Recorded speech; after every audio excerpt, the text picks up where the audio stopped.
Mosaico istituzionale a Raffadali completato, collocati ieri sera gli ultimi tasselli, insediamento dei neoconsiglieri comunali e poi elezione dell'ufficio di presidenza, affidato a due giovani, alla loro prima esperienza politico-amministrativa.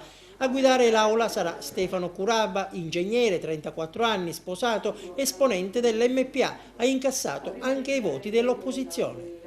Sono molto emozionato, però nello stesso tempo sono molto orgoglioso di essere stato scelto per questo ruolo così prestigioso.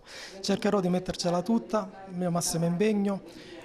Lavoro a Palermo, ma prometto che mi asterrò dal lavoro per dedicarmi 24 ore su 24 alla politica. Un ruolo di grande responsabilità, dovrà garantire sia la maggioranza che l'opposizione, dovrà garantire l'intero Consiglio Comunale. Assolutamente sì, io sono consigliere dell'MPA, sono orgoglioso di aver contribuito alla vittoria del sindaco Di Benedetto, ma da questo momento in poi voglio essere il presidente di tutti, voglio essere un presidente che ascolta tutti. Tutte le buone idee, da qualsiasi parte provengano, per me sono ben accette. La mia stella polare è quella del buon funzionamento del Consiglio Comunale. Il suo vice sarà Giuseppe Nocera, dottore commercialista, 39 anni, sposato, indicato dal FLI. Per lui solo i voti del cartello di maggioranza. È un ruolo importante e spero di, onorare la fiducia datami dal Consiglio. Anche per me è la prima esperienza, quindi metteremo assieme al Presidente tutta la buona volontà delle persone che vogliono fare per il Paese.